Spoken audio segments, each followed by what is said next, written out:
Muy buenos días, tengan todos ustedes, nuestros queridos amigos y amigas que nos sintonizan en tu programa Vida Sana.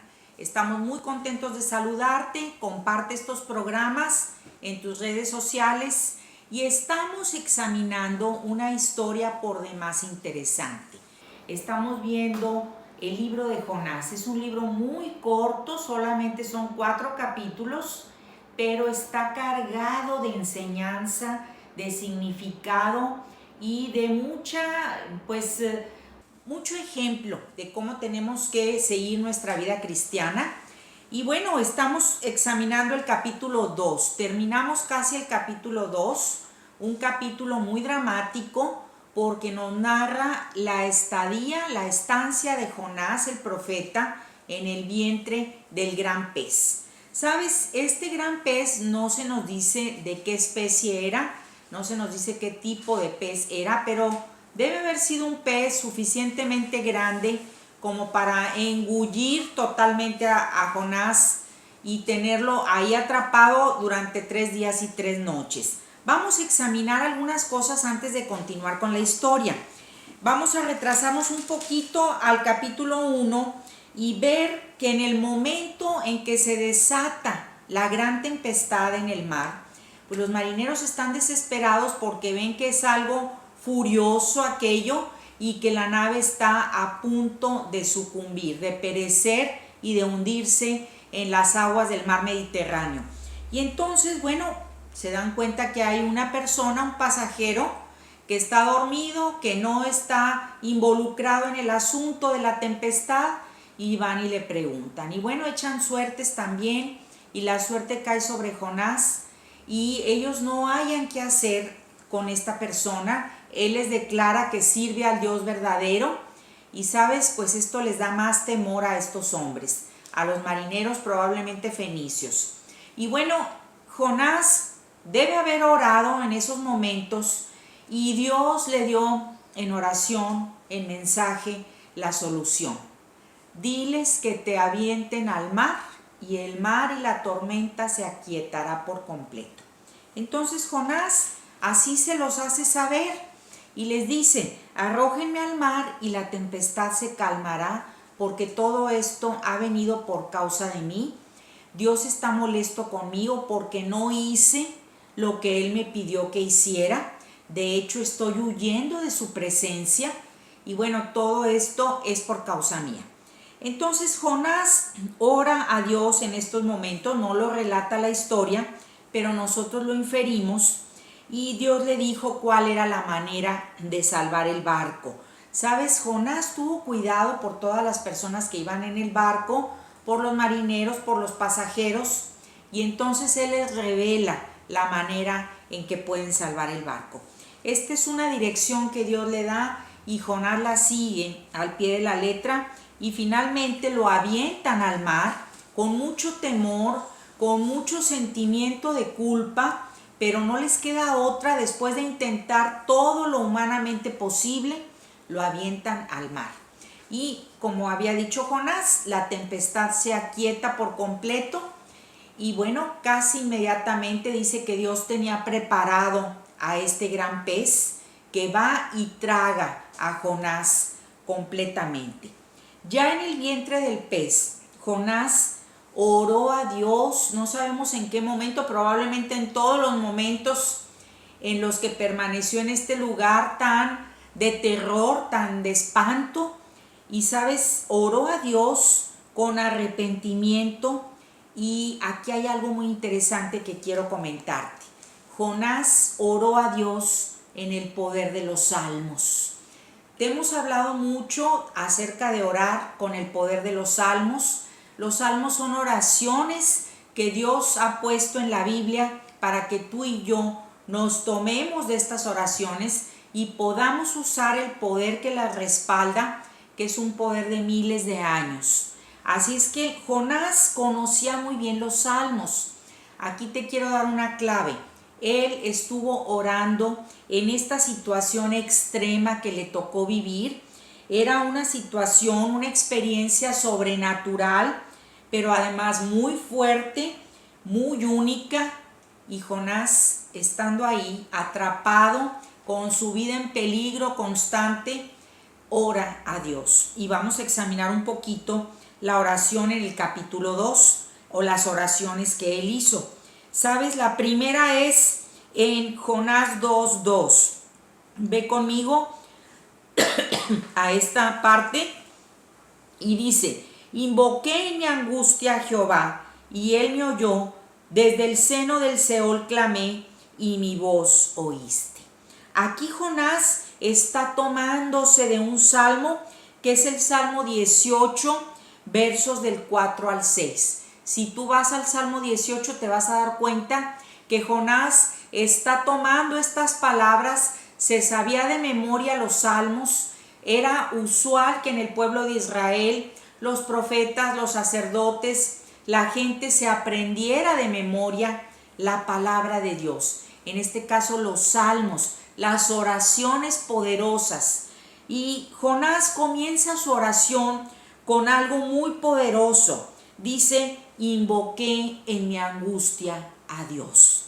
Yo te pregunto, cuando estás pasando por una crisis, por un momento difícil en tu vida, del tipo que sea, ¿invocas a Dios de esta manera? Dices en tu angustia: quiero invocar a Dios porque sé que Él me oye, porque sé que desde donde yo esté, aun si yo estoy en lo más profundo de un abismo, ahí Dios me está escuchando. Y dice el Salmo: y mi voz oíste. Jonás tenía la certeza y la seguridad al estar haciendo esta oración de que Dios lo estaba escuchando. No sabemos a qué tanta profundidad en el mar andaba el pez que se tragó a Jonás, pero lo que sí sabemos es que donde Jonás estuviera, Dios estaba al pendiente de su vida, al pendiente de él. Y Dios permitió esta experiencia para enseñarle a su querido profeta que las cosas no se iban a hacer a su manera, sino que siempre prevalece la voluntad del Señor. ¿Sabes? A veces batallamos mucho en la vida y en ciertos momentos porque no seguimos la voluntad de Dios, porque no seguimos las direcciones que Él nos da. Queremos ganarle a Dios, queremos irnos por otro camino. Y sabes, Dios te va a volver al camino. Dios va a utilizar todos los recursos para que tú recapacites, tú y yo volvamos al camino y no nos salgamos ni a derecha ni a izquierda. Esto fue lo que le sucedió a Jonás. Entonces él empieza su oración dentro del vientre del pez diciendo: invoqué en mi angustia a Dios y Él me oyó. Sabes, Jonás tiene una certeza, sabe que Dios lo está oyendo, sabe que su oración está siendo escuchada por el Señor. Dice: desde el seno del Seol, desde lo más profundo. No sé en qué profundidad estoy, pero sé que es mucha.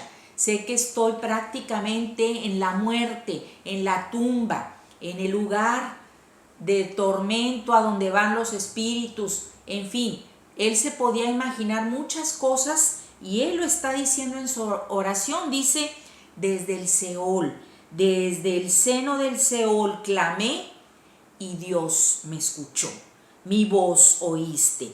Y luego en el siguiente verso, en el 3, dice: me echaste a lo profundo, en medio de los mares, y me rodeó la corriente. Todas tus ondas y tus olas pasaron sobre mí. Estas son palabras del Salmo 88. Toma nota si estás tomando nota de este estudio. Salmo 88 y también Salmo 42.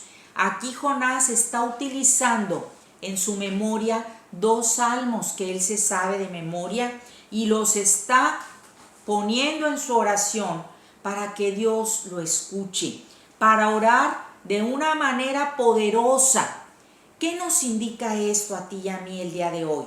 Que así es como tenemos que orar, en el poder de los salmos, con oraciones poderosas. Sabes, yo acostumbro orar todos los días, bueno, más bien todas las noches, cuando ya estoy a punto de descansar, con el Salmo 23. Es un salmo poderoso. Aparte es un salmo que está escrito en primera persona y tú lo puedes interiorizar, lo puedes hacer tuyo y puedes orar con este salmo, sabiendo que es tu salmo y que es muy poderoso porque es palabra de Dios. Y sabes, aquí Jonás está orando con dos salmos.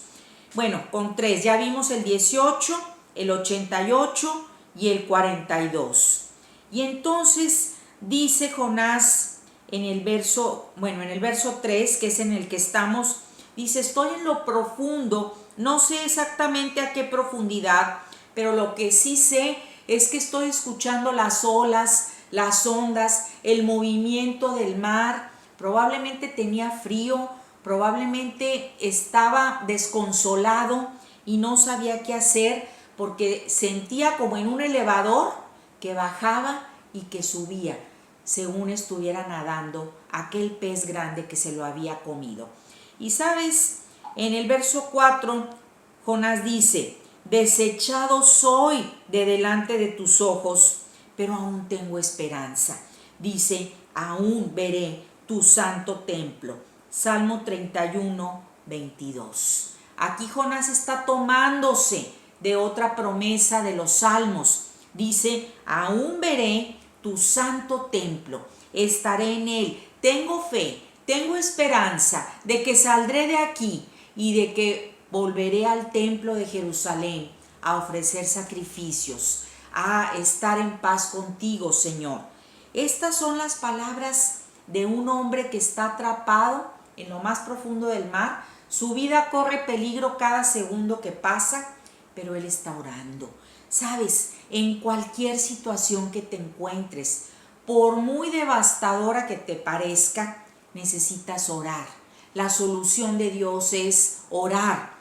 Y en el verso 5 dice: las aguas me rodearon hasta el alma. Jonás está diciendo no solo en lo físico, hasta mi alma, hasta mi espíritu, sé que estoy rodeado por el abismo, por las aguas, por las algas que se han enredado en mi cabeza. Salmo 69. Es muy interesante ver cómo Jonás está haciendo esta oración en el vientre del pez, tomando porciones de los salmos, aquellas que a él le parecen más poderosas, más tremendas. Y sabes, dice en el verso 6: descendí hasta los cimientos de los montes, la tierra echó su cerrojo sobre mí para siempre. Humanamente hablando, de esta experiencia ya no voy a salir, pero divinamente hablando, yo sé que Dios me puede sacar, me puede liberar. Y dice: mas tú sacaste mi vida de la sepultura, oh Jehová, Dios mío. Fíjate cómo aquí Jonás está hablando como si ya hubiera sido hecho el que Dios lo sacara de este lugar tan tremendo en el que él estaba. Salmo 16. Aquí Jonás está orando con otro salmo, con el 16, y da por hecho que Dios lo va a sacar adelante, que Dios lo va a liberar. ¿Cómo? ¿Quién sabe? Jonás no sabía. Humanamente hablando era imposible. Cuando ves que los problemas, que las cosas que estás atravesando humanamente no tienen solución, es cuando más debes clamar a Dios, porque Dios tiene solución para todo, absolutamente.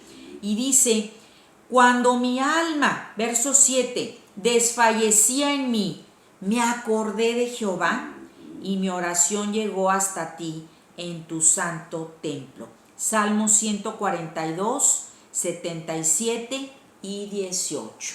Aquí Jonás está tomando estas partes de los salmos y está declarando algo muy poderoso. Dice: cuando yo desfallecía, cuando ya no había esperanza para mí, me acordé de ti, Señor, y dije: mi oración tiene que llegar hasta tu santo templo, no al de Jerusalén, sino al templo que está en el cielo.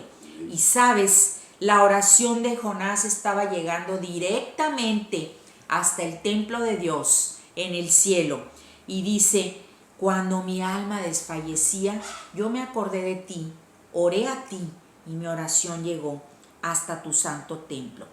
Dice, los que siguen vanidades ilusorias, su misericordia abandonan. Salmo 31. Pero yo no quiero abandonar la misericordia de Dios, porque estoy buscándola desesperadamente en esta prueba tan fuerte por la que estoy pasando. Dice, mas yo con voz de alabanza te ofreceré sacrificios, pagaré lo que prometí, porque la salvación es de Jehová. Salmo 50. Y sabes, con esto termina Jonás esta oración. Dice, tengo fe en que voy a pagar lo que le prometí a Dios. Dios me mandó que fuera a Nínive, yo fui rebelde, no quise ir, me demoré y mira ahora lo que me está pasando. Pero Señor, si tú me sacas de este atolladero, de este problema, yo haré tu voluntad e iré al templo para pagar lo que prometí. Y entonces, aquí termina la oración de Jonás. Ve cuántos salmos utiliza. Me encanta esto. Él está encadenando porciones de los salmos para darle estructura y forma a su oración. Es lo que tú y yo tenemos que hacer. Y termina el capítulo 2 con el verso 10 diciendo, cuando Dios terminó de oír la oración de Jonás, dice, mandó Jehová al pez y vomitó a Jonás en tierra. Así termina, diciéndonos cómo lo liberó Dios. ¿Sabes? Dios le dio una orden al pez de que se acercara a alguna de las playas por ahí, sí, y que vomitara a Jonás, que liberara a Jonás. Jonás resultó muy indigesto para este pez, pero ¿sabes? Dios todavía lo amaba, Dios tenía misericordia de él y Dios quiso liberarlo. Aquí nos vamos a quedar para ver cómo continúa esta historia que está maravillosa. ¿Qué nos deja de enseñanza el día de hoy? Que tú y yo tenemos que orar como oró Jonás en el poder de los salmos. Dios te bendiga.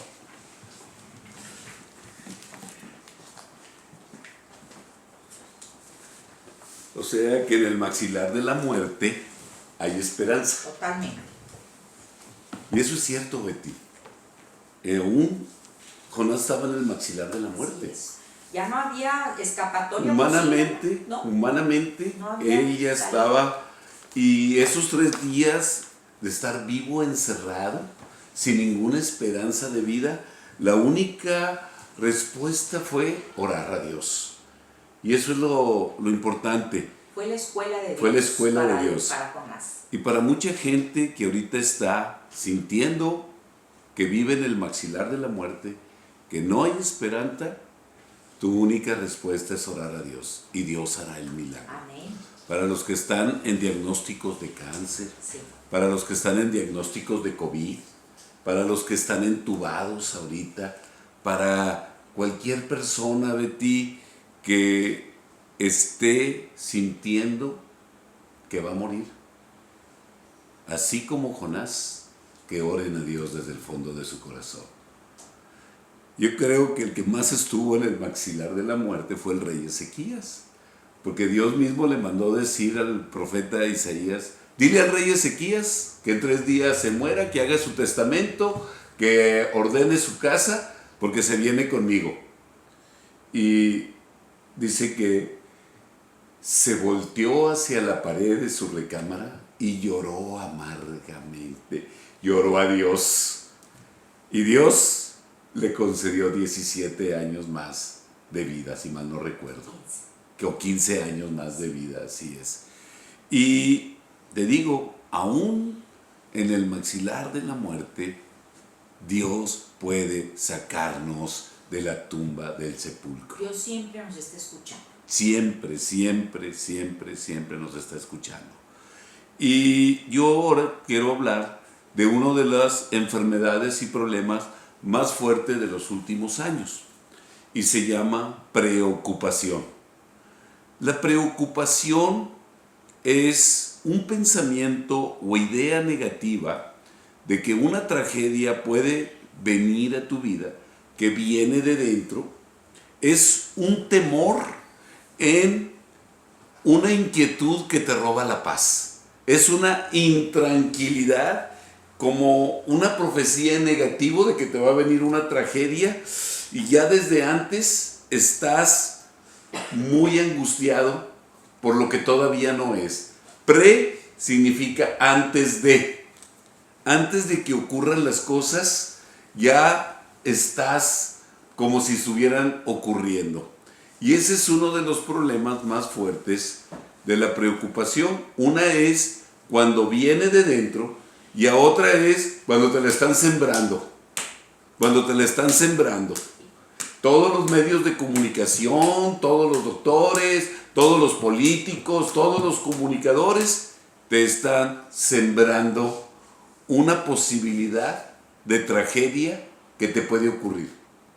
Y actualmente con los teléfonos celulares que te conectan con todos los medios de comunicación, con todos los WhatsApps, con todos los Facebooks, con todas las redes sociales, con todas las páginas que hay, se han levantado muchos comunicadores que en su mensaje es que no tengas paz, sino que te preocupes porque viene una tragedia.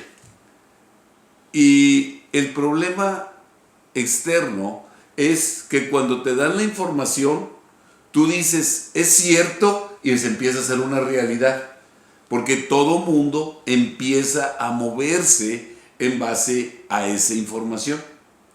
Entonces, yo te quiero hablar en este tiempo, porque lo que antes no te preocupaba, ahora con tanta información y estadística manejada, ahora estás terriblemente preocupado. La preocupación, como te lo acabo de decir, consta de dos partes en la palabra. Pre, antes de que ocurran las cosas, ya estás ocupado.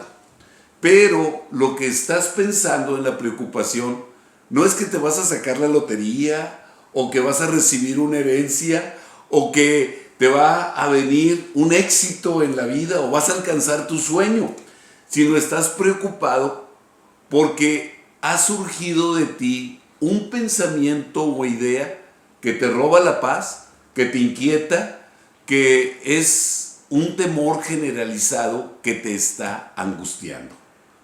Y yo te quiero decir, parte de ese pensamiento, de esa preocupación, yo la llamo fe negativa. Porque tú tienes fe ahorita de que algo negativo te va a pasar. Y entonces, como estás esperando algo negativo, ya tienes la angustia, ya tienes el nerviosismo, ya estás con una tensión, con un afán sobre tu mente, tus pensamientos, sobre lo que estás haciendo, porque tienes miedo que ese pensamiento negativo se haga una realidad en tu vida.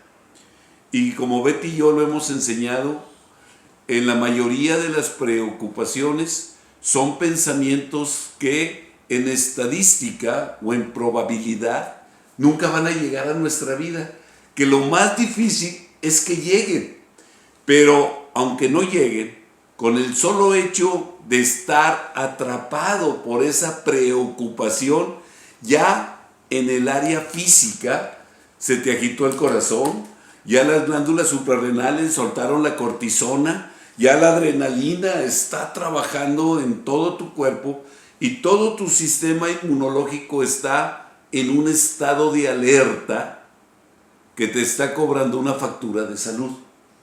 Y por eso la enfermedad más fuerte ahorita es la preocupación, es la gran cantidad de miedos que la gente tiene en su mente y que está actuando hasta para que le suceda. Y te queremos decir, no creas todo lo que te dicen, aunque tengan títulos médicos o tengan puestos políticos o te digan que son científicos. Como ingeniero químico, yo te lo digo, hay tantas teorías acerca del cáncer, acerca de la contaminación ambiental, acerca de cuántos años le va al hombre vivir sobre la tierra. y son puras fantasías, dizque científicas, cuando no tiene nada de científico. Pero a la gente que no tiene la información, o la gente crédula que se lo cree todo esto le está provocando un estado de alerta y ansiedad que lo tiene en una palabra que es la enfermedad más fuerte del día de hoy, en angustia. Y la angustia es un estado de ansiedad negativo que te tiene todo nervioso, todo tenso, todo con una ansiedad muy fuerte que crees que va a atentar contra tu vida. Ese es el problema, que va a atentar contra tu familia, que va a atentar contra tus seres amados. Y todo esto es una probabilidad que casi en la mayoría de las veces son mentiras, son ilusiones. Pero cuando la gente trabaja para que se haga una realidad, ya te robó la paz y ahora estás tomando decisiones en base a esa preocupación, y ahora tu estado mental es de alerta porque crees que esa preocupación se va a hacer una realidad en tu vida.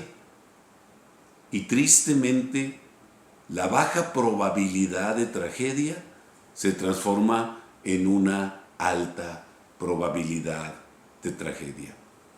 ¿Cómo podemos definir la preocupación e ir hacia la raíz de la preocupación y tratar de sacarla de nuestra vida? Bueno, la preocupación es un pensamiento de tragedia o negativo, de que te va a suceder algo que tú temes, que estás viendo y que no está ahí. Tú lo estás viendo, tú lo estás fabricando, tú lo estás creando, pero en tu presente y en tu futuro no está. Y como no está, si tú lo sigues creyendo y lo sigues alimentando, tú lo vas a crear en tu futuro y se va a hacer una realidad. Voy a poner un ejemplo de la preocupación de la mujer celosa. La mujer celosa siempre está sospechando que su marido la engaña con otra. Y siempre está viendo lo que no está ahí.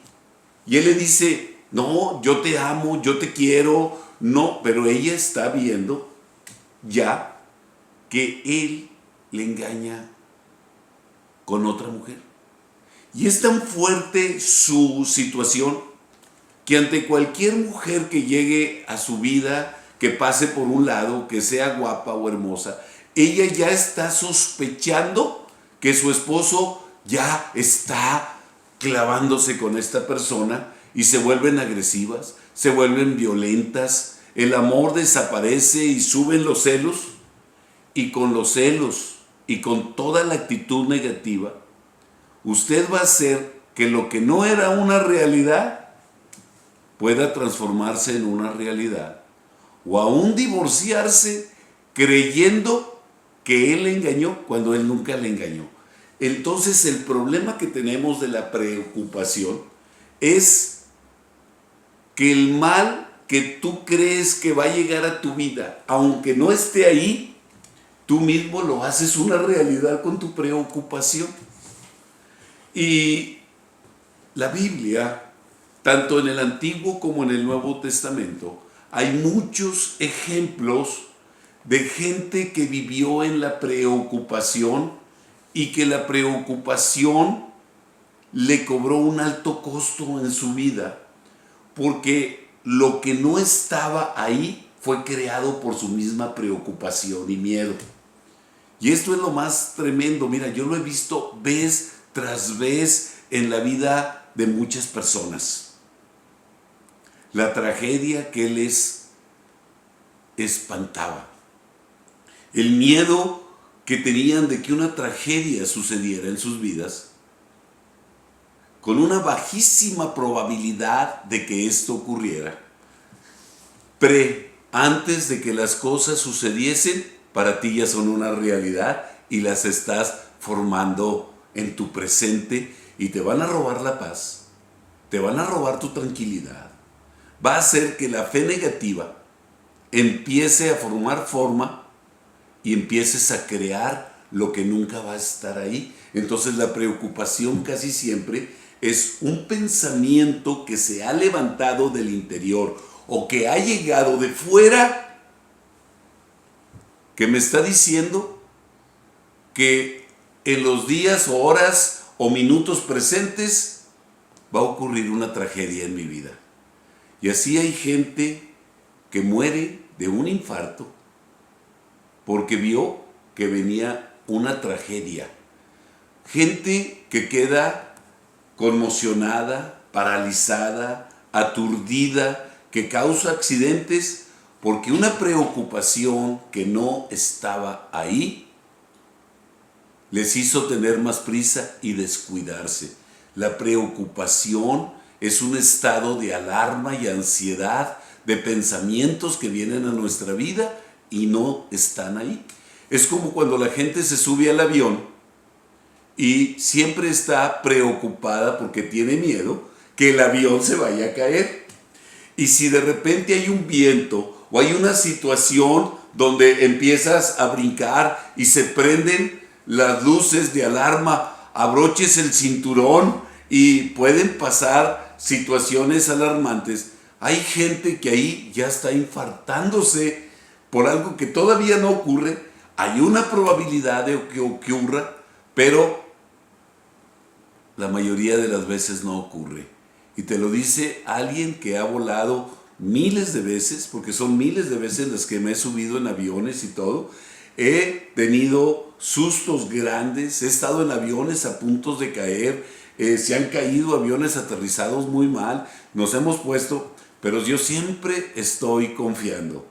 El piloto tiene tal preocupación por salvar su vida que lo último que puede pasar es que nos matemos en un avionazo. Y yo confío en Dios, de que mi vida tiene propósito y que si aún ocurriese la tragedia, saldré vivo. Y si no salgo vivo, no voy a estar preocupado, es el tiempo en que yo esté con Dios. Y podemos hablar mucho de la preocupación. Después te platico una anécdota en uno de los vuelos que tuve. Pero oro para que el Espíritu Santo te dé tal confianza en Dios que toda preocupación la puedas disipar como la luz disipa las tinieblas. Mi amor contigo, gracias.